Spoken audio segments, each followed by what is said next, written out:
이사별 중고 18번째 시간입니다. 오늘 이사 19장을 통하여 주 강림시의 사회에 대해서 중앙재단에 대해서 한 구원자에 대해서 변론해 보도록 하겠습니다. 본장은 18장과 같이 강대한 나라 사람들이 예물을 들고 시온산으로 오게 되는데 그때가 주의 강림이 임박할 때인데 그때 하나님이 재단을 통하여 하나님의 역사가 진행될 것을 보여줬습니다. 인간 종간에 하느님의 구원의 역사를 진행할 한 구원자를 보내주는 것도 예정이 되어 있는데요. 오늘은 이 19장을 통하여 우리가 먼저 개념 정리를 하나 할 것이 있습니다. 그것이 바로 애굽인데요. 성경은 하고자 하신 말씀에 따라 똑같은 단어라도 뜻이 틀립니다. 먼저 애굽이라면 여러분이 아는 이스라엘 백성들을 괴롭혔던 이들을 말하고 있죠. 그 다음에 애굽이 북방 세력과 같이 말씀하실 때는 남방 세력의 자본주의 세력을 말씀하실 때도 있습니다. 또 애굽이라면 세상을 의미할 때도 있습니다. 그런데 여기서는 애굽이 특별한 의미가 있습니다. 어떤 의미냐? 애굽이 이제 모세의 10가지 재앙을 통하여 애굽이 멸망할 때 이스라엘 백성들이 구원받는 역사가 있던 것처럼 이때 애굽은 하나님이 재앙을 내려서 심판하는 땅을 일단 애굽이라 그런 겁니다. 그러면 그것이 어디가 먼저 되겠습니까? 선지국가인 한국이 먼저 애굽이 된 겁니다. 그럼 그 애굽된 세상은 왜 그렇습니까? 심판의 대상이 되고 멸망의 대상이 된 사회가 됐거든요. 아주 악화된 사회거든요. 거기서 하나님이 구원을 통하여 이제는 하나님이 택한 종과 택한 백성을 살리는 데는 제단을 통하여 역사를 걸려야 되는데 여기에는 또 하나님이 모략적으로 이제 사명의 계제자가 있어야 되고 또 제단도 마찬가지입니다. 이 비밀은 말씀에 응해서 시대적인 사명자밖에는 알 수가 없는 거라고 저는 말씀을 드리고 싶습니다. 아무리 큰 일을 친다해도 하나님의 역사가 없고 하나님이 함께하는 게 아니라면 무슨 소용이 있겠습니까? 그래서 오늘 이 말씀을 좀 어렵긴 하지만 변론해 보도록 하겠습니다. 1절입니다. 애굽에 관한 경고라. 보라, 여호와께서 빠른 구름을 타고 애굽에 임하시리니 애굽의 우상들이 그 앞에서 떨겠고 애굽인의 마음이 그 속에서 녹으리라. 그래서 애굽에 관한 경고라 그랬죠. 여기서 볼 때는 뭐예요? 구름을 타고 애굽에 임한다 그랬죠. 이거는 주님이 지상 공중제물을 할 땅을 일단 말씀하신 겁니다. 지상제물을 한다 그러면 여러분들이 주님이 재림한다 그러면 대부분 기독교인은 육적 이스라엘 백성을 생각할 것입니다. 그러나 그것은 제가 마태복음 21장을 통하여 그걸 수차 설명을 드렸죠. 그거는 1948년에 이미 사명이 한국으로 옮겨온 겁니다. 그것을 영적 원리를 깨닫지 못하면 마태복음 20장을 깨닫지 못하면 성경 전체를 알 수가 없습니다. 그래서 이때는 이제 재림의 영접할 사명자가 바로 한국에서 나오게 되는데 이게 선지국가거든요. 그래서 그 일들을 할 땅이 되노니까 재림하는 예수님이 어디로 오시느냐? 한국으로 오신다 이 말입니다. 근데 이 땅이 어떤 땅이 됐다고요? 재앙받을 땅이 되고 심판받을 땅이 됐다 이 말입니다. 우리나라가 갑자기 아주 에덴 동산같이 좋은 나라가 요새 엉망인 나라가 됐죠. 이게 바로 심판의 대상자가 된 겁니다. 하나님 앞에 무엇이 그리 큰 죄가 될까요?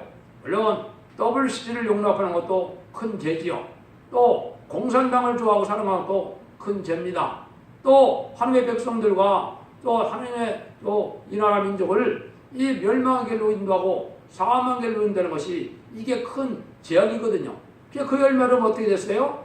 아주 음란하고 부패하고 사치하고 타락하고 또 이런 자들에 대해서 이제는 하나님이 심판할 수밖에 없는 땅이 애굽이라 이 말입니다. 요거를 알고 하셔야 되는데요.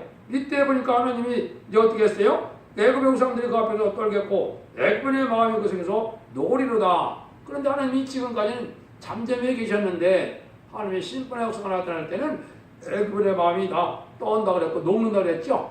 이게 아주 당황하게 되는 거거든요. 여러분들 말이 그렇지 신발에 환란이 오는 것 자체는 이게 6.25 전쟁 같은 거는 거기에 비교할 수가 없는 겁니다. 왜 하나님의 절대적인 보호와 인도와 사랑을 받는 자에는 사랑할 수가 없는 것이 인간 종말의 환란이거든요. 그걸 지금 여기 말씀하시고자 한 겁니다.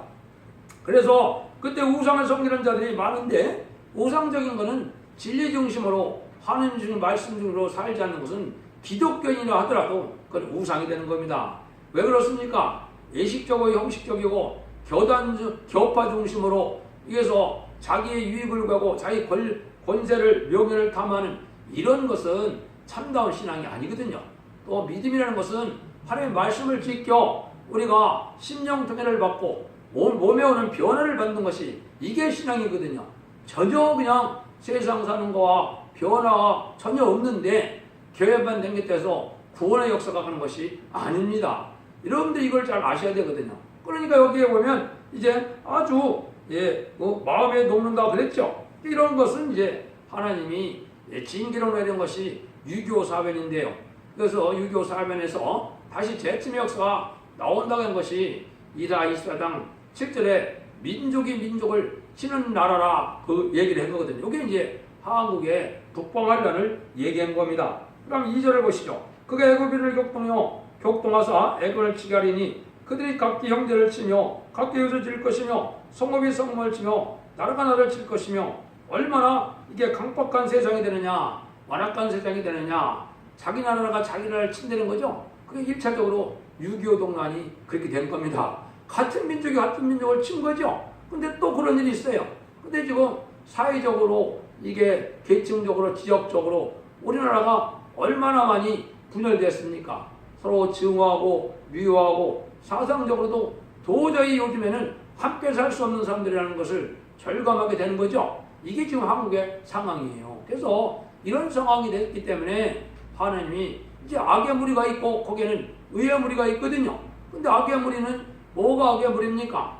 그거는 진리를 순종하지 않고 마귀를 좋아하고 마귀를 숭배하고 우상을 숭배하는 자들이 되거든요. 그게 마귀의 세력이 지금 뭡니까? 공산당 세력이거든요.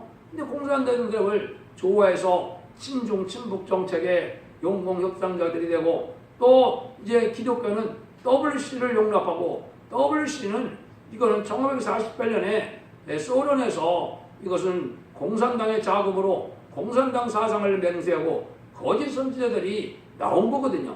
그걸 알지 못하고 그걸 환영하고 있거든요. 심지어 기독교에서 지금 어떻습니까? 김정은이를 하왕도 오면은 아주 환영을 해야 된다는 얘기거든요. 그 마귀의 세력이고 원수의 세력이고 인간을 멸망시키고자 한 세력인데 그들을 환영한다고요? 이건 정신 나간 인간들이거든요. 여기 그런 세상이 됐다는 겁니다. 지금 그런 세상이 됐습니까? 안 됐습니까? 여러분들 이걸 뭐 설명드리고자 하면 너무 많은데 이게 바로 그렇습니다. 그러면 이게 추수 때가 되면 부득불 알곡과 쭉정이가 갈라지듯이 하느님이 마귀의 세력을 허락한 겁니다. 여러분들도 이것도 마귀의 세력 그러면 배반하는 사람이 있을지도 모르겠지만 이거는 김대중 정권, 노무현 정권, 문재인 정권은 마귀의 흑암 세력인 겁니다.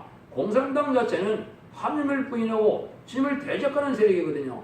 이걸로 무신론 사상이거든요. 그래서 지금 세상이 물질 만능에 과학 만능으로 살아가는 거로 빠져버렸기 때문에 음란부패 사치타락한 그런 사람이 돼서 말씀 중심으로 하느님을 말하고 예수 믿음으로 살고자 하는 자가 없는 세상을 만들었거든요. 이게 지금 알곡과 측정을 가르는 거거든요. 이걸 분별해야 참된 종이 누군지 참된 성도가 누군지를 알게 되는 거거든요. 여러분들 이 공산당을 좋아하는 이 정권을 좋아한다면 이것은 여러분들은 쭉정에 속하는 겁니다. 이거는 인간적인 어떤 편견이 아니고 하나님의 말씀의 연계 법칙이 그런 겁니다. 공산당 자체는 멸망의 백성으로 정해진 나라고 또 악하게 들어서서 악하게 멸망당하게 되어 있는 것이 공산주의 사상이고 공산국가거든요. 이걸 알지 못하고 거기에 살 수 있는 것으로 생각하는 것은 참으로 어리석은 마귀의 미혹을 받은 겁니다. 우리나라가 어떤 상황이냐? 3절 4절처럼 나오죠. 애굽인이 정신이 그 속에서 세약할 것이요 그 도모는 그 빼앗은 바가 되리니 그들이 우상과 마술사 신접한 자와 요술객에 물으리로다. 그가 애굽인을 잔인한 군주의 손에 붙이리니 포악한 왕이 그들을 치리하리라. 주 망군의 말씀이니라. 이렇게 되어 있죠. 그래서 한국이 1차적으로는 어떻게 됐어요? 1948년 9월 9일에 공산화가 됐죠. 그러니까 아주 악한 나라가 지배하는 나라가 된 것이죠. 그것이 옛날에 이제 사마리아 땅처럼 그런 땅이 지금 된 겁니다. 남한은 그래도 이 기독교를 번성해서 잘 살고 경제도 잘 발전해서 하나님의 축복을 많이 받았는데 갑자기 이게 어떻게 됐습니까? 이 불의한 정권들이 나타남으로 말마 한국이 자꾸 망하는 일이 있었거든요. 이게 다 우상적인 거거든요. 그러니까 마술사, 신접한자, 요술가에게 본다고 그랬죠. 지금 이런 세상이 됐거든요. 그래서 모든 것을 환상 계시나 또 신접한자나 이런 점치는 세상이 됐고 이런 거에 의지하는 세상이 됐거든요. 하나님은 정확하게 진실만 하나님이기 때문에 모든 이원서 계시록대로 말씀대로만 역사하시는 분이 진리 하나님이거든요. 이걸 알지 못하는 세상이 됐죠. 이것이 바로 마귀의 세상이 된 것이 된 겁니다. 지금 한국이 그런 사상이 되어서 서로 악한 그러한 극한 대립 속에 악한 자들이 지금 정권을 잡고 어리석은 자 이렇게 자꾸 나오거든요. 이 구체적인 내용이 그런 세상이 된 것이 심판의 대상이 되고 멸망의 대상이 된 상이 되는 걸 여기 말씀하고 계신 겁니다. 한번 보시죠. 5절에서 10절입니다. 바닷물이 없어지겠고 강이 잦아서 마르겠고 강에서 악취가 나겠고 수 애굽 시냇물을 줄어들므로 마름으로 나일과 강이 시들겠으며 나일 가까운 곳 나일 언덕의 저장과 나일강 가까운 곡식밭이 다 말라서 날이 없어질 것이며 어부들은 단식하며 그리고 나일강에 낚시를 던지는 자는 슬퍼하며 물에 그 물을 치는 자는 피곤할 것이며 세모풀을 만드는 자와 백목을 칠하는 자들이 술취를 당할 것이며 애굽의 기둥이 무너지고 품꾼들이 다 마음에 근심하리라. 첫 번째는 이제 특징이 뭐냐? 인간 종교에 대해서는 한재가 많이 와서 기근이 온다 이 말입니다. 이것이 이제 일체적으로 보면 수년 전에 이제 300만 명 가까이 굶어 죽었다고 그랬죠. 북한에서. 이게 다 기근이 온 징조인데 점산년만에 들어가면 이런 국부적인 기근이 왔다가 점산년만 후반에 가면 세계적인 기근이 오는 겁니다. 그래서 한국이 올해도 감을 가능성이 많은데요. 그럼 이것들 이제 하나님이 여기서 보면 이게 어업만이 아니라 농업, 어업, 공업 모든 것이 다 무너지는 세상이 된다 이 말이거든요. 그런 날이 지금 돼가고 있습니까? 안 돼가고 있습니까? 그렇죠. 여러분들 지금 우리나라가 얼마나 의급한 때에 어려운 때에 지금 살고 있습니까? 이걸 모르는 자들은 이게 권력을 잡아서 권력에 도취한 자들만 좋은 세상 만난 거죠. 그 나머지 사람들은 참으로 어려운 세상이 됐습니다. 대기업은 대기업대로 어렵고 또 서민들은 서민대로 어렵고 이렇게 다 어려운 세상이 돼서 물론 마귀격동으로 데모로 다 통하는 세상이 됐거든요. 모든 모든 계층들이 다 데모만 하려고 알고 자기 유익만 보려고 하는 세상을 만들었거든요. 이게 마귀가 격동을 주는 세상이 된 거거든요. 이런 악한 세상이 지금 된 겁니다. 그러나 불화분간에 이제는 모든 산업이 이제는 멸망당하는 때가 오는 겁니다. 이게 이제 환란이 오면 더 그렇게 되겠죠. 지금 사회가 그런 상황이 되고 있거든요. 그런데 이때에 하나님이 이제 이 세상을 다스리는 백성들이 아주 어리석다는 겁니다. 11절이죠. 소원의 방백은 지극히 어리석었고 바로의 가장 지혜로운 모사의 모략은 우둔하였으며 너희가 어떻게 바로에게 이르기를 나는 지혜로운 자들의 사손이라 나는 옛 왕들의 후예라 할 수 있으랴. 이거는 현재 지배계급이 아주 어리석다 이 말이죠. 여러분 지금 한국에 일어나는 상황을 보십시오. 이게 참다라 그랬죠. 얼마나 깡통 같은 그런 어리석은 자들이 참으면 수없는 실수가 나오거든요. 어떻게 인간 조그만 그 단체도 아마 청와대보다 날 것 같다고 생각이 듭니다. 모든 실수를 다 저지르고 있거든요. 그러니까 그게 뭐예요?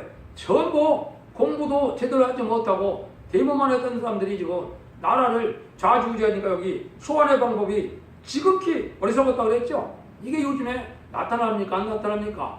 뭘 바로 깨닫고 있습니까? 경제를 바로 합니까? 예결을 바로 합니까? 지금 뭘 바로 하는 게 있겠습니까? 이거는 스스로 도취된 자들만 스스로 나라가 좋아진다, 나라가 바로 간다 이렇게 하는 것은 다 이게 도치는 어리석은 인간들이거든요. 이게 지금 지배계급이 하한계 지배계급이 그런 거예요. 그런 종교나 정치나 마찬가지거든요. 이 종교도 어리석은 자가 되니까 WC를 용납하고 그들을 좋아하고 음란부패 사치타락한 세상에 거룩하게 구별된 삶을 강조하지 않고 세상의 부경을 누리는 것이 그게 기독교의 근본인 것처럼 생각하고 지금 속화시키고 타락시키고 있지 않습니까? 물질 만능으로 그렇게 과학 만능으로 다 된 세상이거든요. 이게 지금 한국의 이 지도자들이 어리석습니까? 안 어리석습니까? 어리석죠? 여기 지금 어리석다고 그랬지 않습니까? 지혜로운 자가 없다는 겁니다. 그러니까 어떻게 그런 자들이 청와대 참모에 가서 장관을 제쳐놓고 다 좌지우지하는 세상이 되었는지 참 기가 막히게 어리석거든요. 물론 장관도 다 그런 인간들만 저는 뽑았다고 생각을 합니다. 이거는 제가 영적인 눈으로 봤을 때 지금 성경대로 대가느냐 그렇다 이 말이거든요. 이걸 또 말씀하시거든요. 12절에 너희 지혜로운 자가 어디 있느냐? 그들이 망군의 앞에서 애굽에 대해 정한 것을 알 것이요 곧 내게 구할 것이나 지혜로운 자가 없다 이 말이죠. 그러니까 하나님이 이제 아까 제가 애굽에 대한 정의를 내린 것처럼 하나님이 정한 때가 돼서 악의 세력이 없을 때가 됐기 때문에 심판 때가 오고 어떻게 이제는 8년 가정에 살아남아서 아름다운 새 시대고 우리나라가 영광의 사나가 돼서 선진국가가 되므로 재림들을 영접할 신앙 준비를 할 수 있는 복된 나라가 된다는 사실을 전혀 까맣게 알지 못하고 그저 그냥 악한 마음대로 탐욕이 심한 대로 지금 그러거든요. 부패와 탐욕은 자기들이 다 저질러놓고 남의 죄만 이 손가락질하는 세상이 됐거든요. 이게 지금 올바른 사상입니까? 우리나라 권력이 지금 제 눈에는 다 그렇습니다. 권력에 지금 검찰이나 판사나 검사나 이 경찰이나 제대로 된 인간이 별로 안 보이는 것 같아요. 양심도 없고 그냥 자기들 유익만 따라서 움직이는 이런 자들이 됐거든요. 이게 제 나름대로 봤을 때는 일반 개만도 못된 게 아니라 이 미친 광경병에 걸린 개 같은 그런 생각이 다 들거든요. 왜 그렇습니까? 인간으로서 판단할 수 없는 일들을 판단하고 있거든요.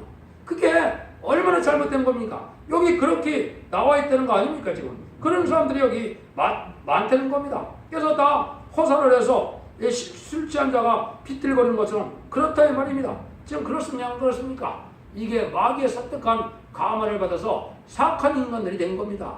이게 한국의 지금 지도자 계급이 그렇다 이 말이거든요. 그러니까 여기서 바로 깨닫고 바로 살기가 어렵죠. 그때가 심판 때라 이 말입니다. 그래서 아주 여기는 다 그런 세상이 돼서 이제 여기도 보니까 뭐라 그랬습니까? 이제 매사에 잘못되게 하고 애굽에서 머리나 꼬리나 종나까지나 갈 때는 아무도 할 일 없다. 이건 말이면 이제는 아주 아무것도 할 수 없는 때가 온다 이 말이거든요. 우리나라가 환란이 오면 그런 시국이 된 겁니다. 지금 어느 나라한테 우리가 인정을 받고 어느 나라 지도자한테 하한국의 지도자가 인정을 받고 있습니까? 그게 지금 하한국이 그런 상황이 지금 됐거든요. 그러니까 얼마나 어렵습니까? 우리나라를 도와주고 싶어 하는 마음이 다 가시게 만드는 나라가 하한국의 지금 상황이거든요. 이게 지금 그렇습니까? 안 그렇습니까? 이것이 여기에 아주 말씀했죠. 그래서 다 이렇게 이제 마귀가 아주 이런 나라를 만들었다 이 말이거든요. 그래서 이때 어떻게 된다는 겁니까? 16절 17절이요. 그날에 애굽인이 분야가 될 것이라 그들이 망군에와 흔드시는 손이 그의 흔들림을 인하여 떨며 들어갈 것이며 유다의 땅은 애굽의 두려움이 되리니 이런 망군께서 애굽에 대하여 정하신 모략을 인함이라 그 성을 듣는 자마다 떨리라.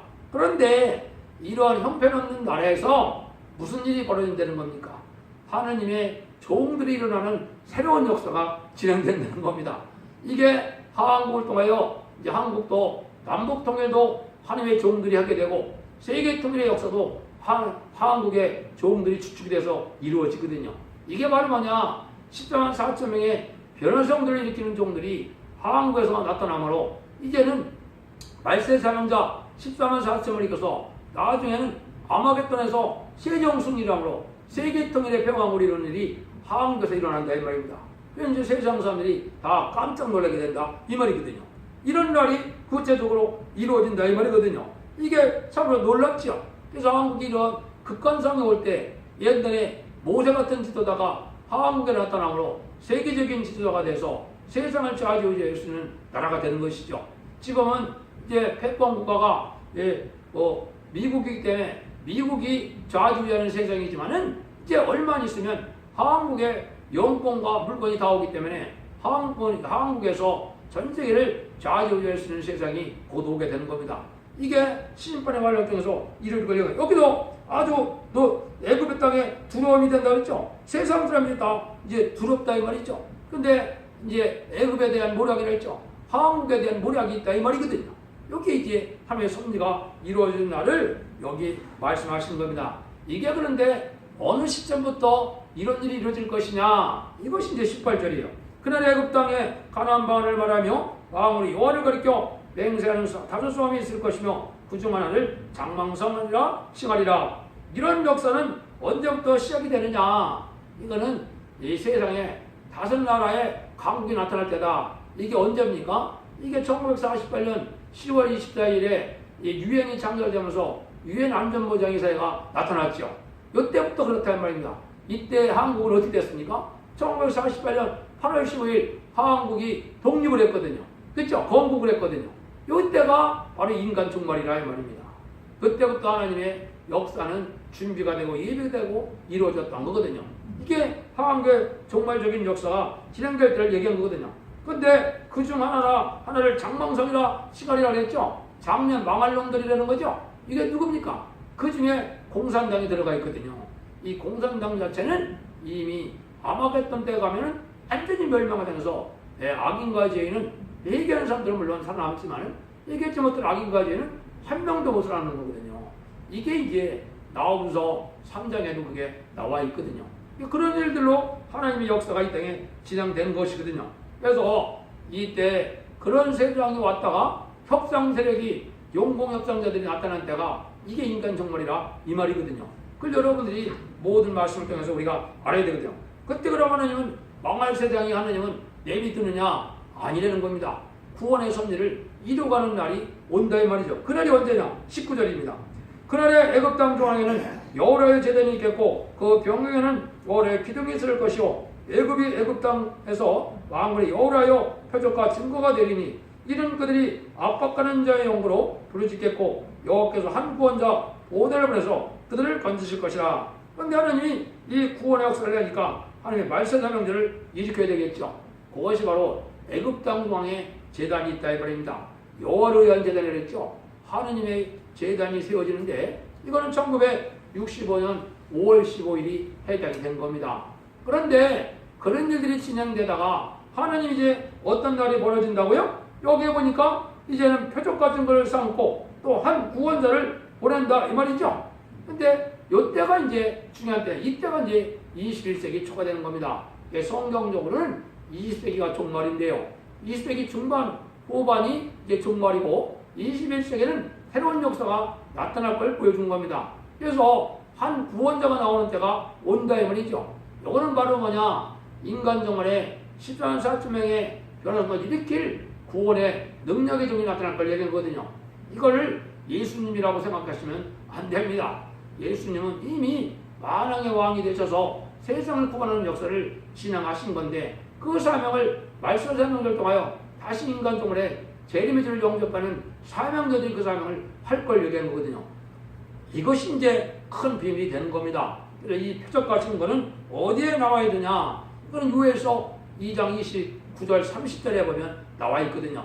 내가 남종과 여종에게 신을 보여주는데 그때 표적과 증거가 나타나는데 뭐가 나타나요? 피와 불과 연기 기둥이 나타나는 겁니다. 하나님이 놀라운 역사로 원죄자분들에게 해결시켜서 하나님이 말씀대로 나타남으로 이제는 세상을 심판하고 세상을 애국을 세상을 심판해서 에덴 동산을 회복시키는 역사가 있을 걸 얘기한 거거든요. 그 종들이 나타난 것이 한 구원자 보호자입니다. 그래서 한 구원자는 인의 권세를 받은 종인데 이 종을 통하여 10만 4천 명이 이루어지는 때가 이제 전산전만이 시작되는 때거든요. 그날이 이제 아주 심히 임박하다 이 말입니다. 그걸 성경적으로 제가 변론에는 자세히 다 관련 성기를 찾아서 다 변론해 놓았거든요. 이것도 시간이 많다면야 다 자세히 증거해 드릴 수가 있는데 그것이 이제 성경적으로는 학교에서 2장 23절에 스룹바벨 인을 삼을 종이 나타나서 이제는 책임 권세 받을 종이요 계속 12장에서는 철정 권세 받을 종이요 스가랴 4장 10절에서는 다림질을 진 종이다 이 말이거든요. 또 아모스 7장 7절 8절에서는 다른 이 세상에 베풀 쪽이다 이 말이거든요. 그러니까 여러분들이 지금 이 변론 자체가 인간 종말의 마지막 변론의 이게 말씀이고 이것이 다림질의 역사다 이 말입니다. 이 말씀을 전하고 이 말씀에 순종치 않으면 회개하지 않으면 멸망을 당할 수밖에 없는 것이 인간 중몰이라는 것을 알려주는 것이죠. 이것이 이제 불원간의 표적과 증거가 떠나서 하나님의 천원적인 역사가 천군 천사가 동원되므로 이런 일이 이루어질 거거든요. 이것이 인간 종말에 예정된 하나님의 역사다 이 말입니다. 이런 것들을 통해서 하나님이 하시고자 하는 일이 이제 다 이루어지게 됐거든요. 시간이 없으니까 21절입니다. 여기서 자기를 애굽 땅에 알게 하시리니 그날의 애굽인이 여호와를 알고 예체물과 예물을 그에게 드리고 경배할 것이요 여호와 앞에 소원하고 그대로 행하리라. 이제 이 말은 뭡니까? 이제 지금까지는 하나님이 잠잠해 계셔서 공산당이 등장해서 전 세계 3분의 1에 공산시킬 때까지 기독교를 말살하고 하나님의 성전을 불태우고 많은 순교들을 냈어도 하나님은 잠잠해 계셨거든요. 근데 하나님이 원조고 심판할 때는 하나님이 어떤 분인가를 천재의 대주자가 누구신가를 알게 된다 이 말이거든요. 그래서 하나님을 아는 자들이 회개를 함으로 이제 한 나라를 이루게 되면 세계 때문에 평화왕국을 이루게 되는데 이때 한국으로 예루살렘에 예배 드려갔던 것처럼 한국으로 다 예배를 드리러 온다 이 말이거든요. 이런 날이 이 각국에 온다 이 말이거든요. 그래서 이것을 그대로 하나님의 말씀대로 이렇게 될 것을 믿는 것이 이 시대의 믿음이거든요. 그러니까 부족한 인간들을 다 고쳐주겠다는 겁니다. 19절에서 21절입니다. 여호와께서 애굽을 치실 것이요 나도 치시고는 고치실 것인고로 그들이 여호와께로 돌아갈 것이라. 여호와께서 그 광금을 드시고 그들을 고쳐주리라. 그렇죠? 부족이 많고 제약이 많고 하더라도 회개하는 자들은 다 온전히 다 고쳐주는 겁니다. 그 영적인 육격으로 다 그렇거든요. 앞으로는 눈물, 고통, 질병, 재앙이 없으니까 불구자도 없고 장애자도 없는 그런 세상이거든요. 그러니까 다 하나님의 회개한 자를 고쳐주는 때가 오는 겁니다. 이게 에덴 동산을 회복시키는 때가 오는 거거든요. 이걸 여러분들이 이 기독교의 비밀 중에서 이걸 알아야만 여러분들이 참 이 시대에 참다운 복음을 알게 되는 것이다 이렇게 볼 수가 있거든요. 이것들이 이루어지는 일들은 제가 스가랴 6장 17에서 12절에 예언이 됐죠. 바벨에서 돌아온 헬대와 도베와 여다야니 이제 요시아의 집 스바냐의 아들 요시아의 집에 들어갔다 그랬죠. 여기에 그이들이 시초에 일어날 시점을 얘기하거든요.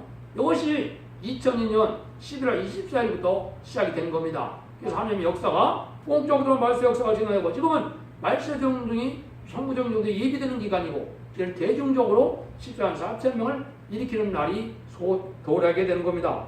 23절에서 25절입니다. 그래 애굽에서 아수르로 동하는 대로가 있어 아수르 사람은 애굽으로 가겠고 애굽 사람은 아수르로 갈 것이며 애굽 사람이 아수르 사람과 함께 경배하며 그날에는 이스라엘의 애굽과 아수르와 더불어 셋이 세계 중에 오게 되리니 이런 마음으로 여호와께서 복을 줘 가라사대 나의 백성이 애굽이요 나의 성으로 지은 아수르요 나의 성읍 이스라엘이요 복이 있을 자다 하실 것입니다.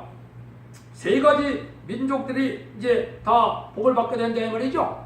이제 아까 얘기했듯이 애굽 땅에서도 회개하는 자들이 나오고 북방 공산당에서도 회개하는 자들이 나오고 또 한국에서도 회개하는 자들이 나오고 육적 이스라엘 백성도 회개하는 자들이 나와서 새 시대를 이룬다 이 말이죠. 세계 통일의 역사가 돼서 완전한 성전 나라로 그리스도 하나님으로 예수님이 만왕으로 오셔서 이 세상을 다스리는 역사가 이 제단 내부터 역사가 진행돼서 본격적으로 이제 역사가 진행될 때가 가까운 건데 이것은 이제 종말의 역사고 모든 예언 세계식이 이루어지는 때 마지막 7년 환란이 남은 요 때가 온 건데요. 이제 전삼년에 들어갈 날이 가까우면 이런 일들이 이제 중심적으로 이루어질 것입니다. 그래서 여기서는 이제 하나님께서는 종말의 역사가 한 제당 중심으로 이제 역사가 일어나는데 주의 강림하는 날에는 이제 구원을 받고 새 시대의 것을 목적했다 이 말입니다. 이것을 이제 아까 했지 제단이 세를 구하는 제단이 있고 세를 행하는 제단이 있습니다. 그래서 세를 구하는 제단은 애굽 땅 저항 제단으로 예언이 되어 있고 세를 행하는 제단은 스가랴 4장이 숭금능제 제단이 두 감람나무 김그림을 내는 감람나무 대표적인 여기 나와서 7능의 완전 역사로 이제는 인간 종말에 세상을 심판하는 역사를 진행할 것을 구체적으로 스가랴 4장과 계속 11장에 나와 있는 거거든요. 이 역사를 통하여 하나님은 세상을 심판하고 완전한 새 시대를 이루어서 눈물 고통 재앙이 없고 이제는 부족함이 없는 이러한 세상을 만들어서 하나님이 택한 종과 택한 백성들에게 자손 반대적 국가 세세 왕권의 축을 주시고자 하는 것이 하나님의 사랑이거든요. 여러분들이 진리를 잘 분별하고 진리 앞에 순종함으로 성령 충만하고 말씀 충만해서 천군천사의 입도함을 받고 보호함을 받아서 자손 반대적 국가 세세 왕권의 축을 누리는 복된 종들과 성도님들이 되시를 예수님으로 간절히 축원드립니다.